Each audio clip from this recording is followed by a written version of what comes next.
श्री कोकिला one Bihari ji महाराज का मंदिर। जी इन्हीं की महिमा है बस। अच्छा, श्री नागा जी महाराज।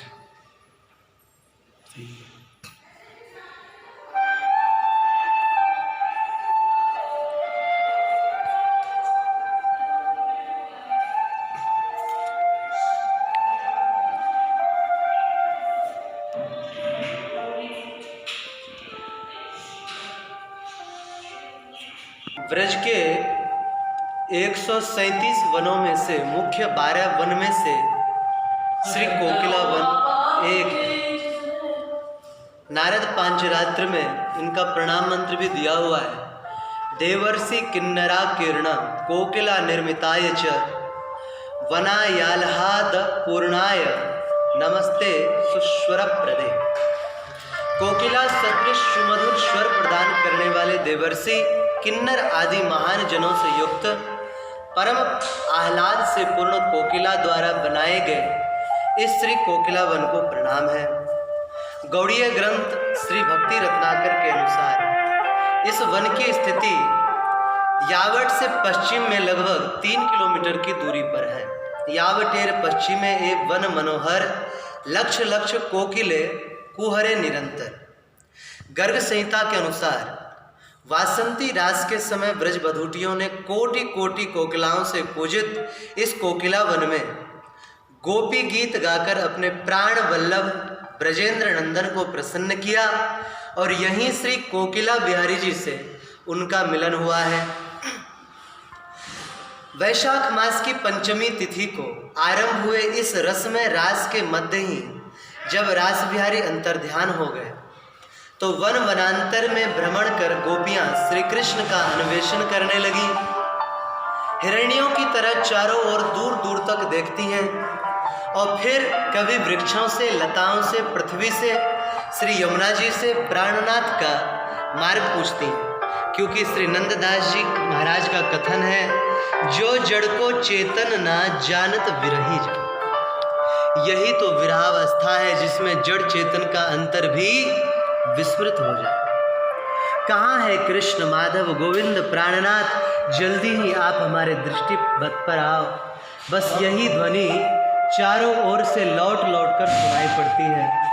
हाय, उन्हें श्री कृष्ण के बिना चंद्र सूर्य वत ताप युक्त प्रतीत होता है। ब्रज भक्ति विलास के अनुसार यहाँ प्रणाम किया गया है। सख्या क्षीर समुद्भूत रत्नाकर सरोवरे नाना प्रकार रत्नाना मुद्भवे वरदेश नमः। तो इस स्थल को प्रणाम किया गया है। आगे श्री महाप्रभु जी का बैठक भी है जो हम दर्शन करेंगे। वार्ता जी में आया है, एक वैष्णव ब्रज में घूम रहे थे, चून मांगते और उसी से अपना पेट पालन किया करते थे। एक दिन कोकिला वन में आए तो यहाँ की रसोई बना करके प्रभु को भोग लगाया और स्वयं पाया। उस दिन फूल डोल उत्सव था। आप भूल गए। रसोई कर लेने के बाद जब याद आया तो मन में बड़ा पश्चाताप हुआ। अब जल्दी ही एक मजबूत कुंज पर लता बांधकर प्रभु को झुलाया और दार बाटी का भोग लगाया। उस दिन तीनों समय प्रभु की यही दार बाटी का भोग लगाया। प्रभु पाकर बड़े संतुष्ट हुए और श्री गोसाई जी को कहा, जय जय, आज तो हमने बड़ा ही सुंदर भोग पाया। गोसाई जी ने पूछा, कैसा भोग? श्रीनाथ जी बोले, दार बाटी का भोग। बोले, गोसाई जी वह कहाँ से आया? श्रीनाथ जी बोले, एक वैष्णव ने यही कोकिला वन में डोल के उत्सव में पवाया। श्रीनाथ जी को बड़ी प्रसन्नता हुई। एक दिन वे गोसाई जी को प्रणाम करने आए वैष्णव, तो गोसाई जी बड़ी प्रसन्नता से बोले, आओ आओ, आपका भोग पाकर हमारे लाला बड़े प्रसन्न हुए। वैष्णव विनम्र होकर के बोले, जय जय प्रभु, यह सब तो आपकी ही कृपा का फल है। जो लाल जी इतनी कृपा वर्षा हमारे ऊपर उनकी हो रही है, नहीं तो हमारी भला कहाँ सामर्थ्य। ये वार्ता यहीं इसी पावन भूमि की है। परिक्रमा बाहर से कर लेंगे जी बिल्कुल, आइए।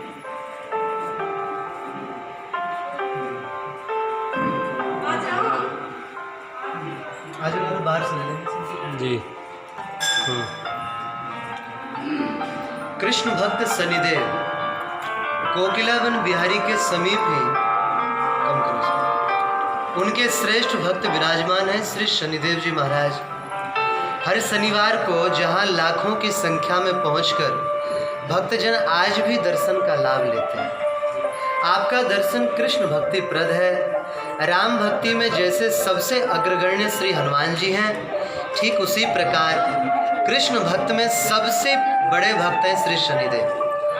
आपके पिता सूर्य और माता छाया है। ब्रह्मवैवर्त पुराण में आपकी लीला का वर्णन है कि आप सदैव भगवान श्री कृष्ण के चिंतन में मग्न रहते। कम कभी दृष्टि उठाकर किसी की ओर ना देखने का आपका नियम था। सदैव निमीलित नेत्रों से रहते थे। एक समय भगवती जगदम्बा ने श्री गणेश जी का जन्म अवतार कराया। इस अवसर पर बड़े बड़े देव बधाई देने पहुँचे और इच्छित वस्तु प्राप्त किए। समस्त देवगण अपने अपने स्थान पर विराजे हुए थे। सूर्यपुत्र शनिश्चर भी वहाँ शंकर नंदन का दर्शन करने पहुँचे। माता पार्वती और अन्य देवों को नतमस्तक होकर के प्रणाम किया। माता ने कुशल पूछा, समुचित उत्तर भी दिया। माँ ने कहा, शनि तुम मेरे बालक की ओर देखते क्यों नहीं? जब से आए हो बस मस्तक नीचे किए हो।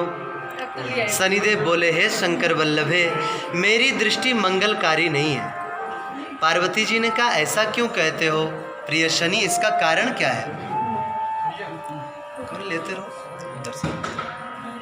शनिदेव बोले कि माता, बाल्यकाल में मैं कृष्ण भक्त था। कृष्ण के अतिरिक्त किसी और को ना देखना चाहता था और ना ही बोलना चाहता था। इधर ऐसे उल्टा घुमाइए, पास में आ जाइए सबके सर पे घुमाइए।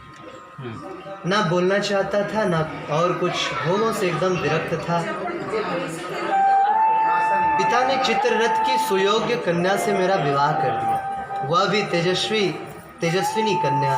किंतु हर पत्नी पति से जो सुख की इच्छा रखती है, मेरी इस ओर बिल्कुल भी सहमति ना देखकर उसने मुझे शाप दे दिया कि आप मेरी ओर कभी नहीं देखते तो आप जिसकी ओर देखोगे उसका नाश हो जाएगा। बस तभी से मैं कभी मस्तक ऊंचा नहीं करता। पार्वती जी शनिदेव की बात सुनकर के हंसने लगे। बोले, लेकिन तुम्हें मेरे पुत्र की ओर तो देखना ही होगा। शनिदेव बोले, किंतु मैं नहीं चाहता कि बालक का अनिष्ट हो। पार्वती जी बोली, जो भी हो बस मेरी आज्ञा का पालन करो। धीरे धीरे मस्तक ऊपर किया। बस जैसे ही दृष्टि बालक के ऊपर पड़ी, उस बालक का मस्तक तुरंत ही उड़ करके गोलोक चला गया। जगदम्बा की गोद में रक्त से लथपथ पुत्र का धड़ मात्र पड़ा था। जोर जोर से माता विलाप करने लगी। तभी ठाकुर जी प्रकट भये और एक गजराज का मस्तक ला करके धड़ से जोड़ दिया।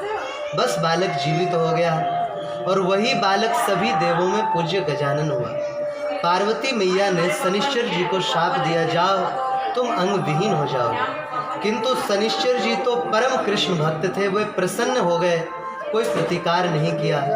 अतः शनिदेव से श्रेष्ठ कृष्ण भक्त कोई भी नहीं है। इनके दर्शन का सबसे बड़ा लाभ यह है कि इससे भगवान श्री कृष्ण की भक्ति प्राप्त होती है और इसी लक्ष्य से इनका दर्शन करना चाहिए। ब्रज में ये पूज्य हैं। कुछ लोगों की मानसिकता खराब है और वो सोचते हैं कि शनिदेव एक उग्र ग्रह है और केवल नुकसान पहुंचाते हैं, लेकिन नहीं, श्री शनिदेव जी वास्तविक रूप में परम कृष्ण भक्त हैं और यही समझ करके हमें इनको प्रणाम करना चाहिए। जय हो कृष्ण भक्त शनिदेव।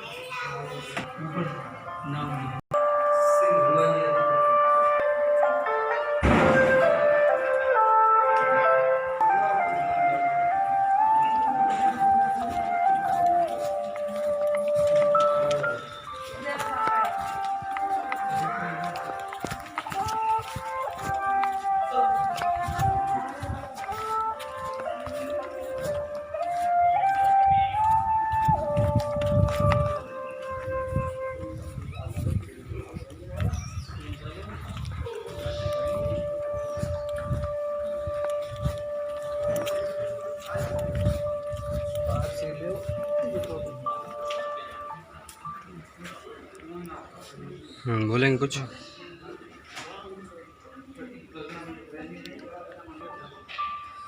जिस श्री बैठक जी की लीला का भी वर्णन किया था, वो श्री बैठक जी यही है, वल्लभाचार्य महाप्रभु जी की बैठक। श्री कोकिलावन, श्री कोकिलावन बिहारी लाल की जय, श्री राधा दीदी की जय।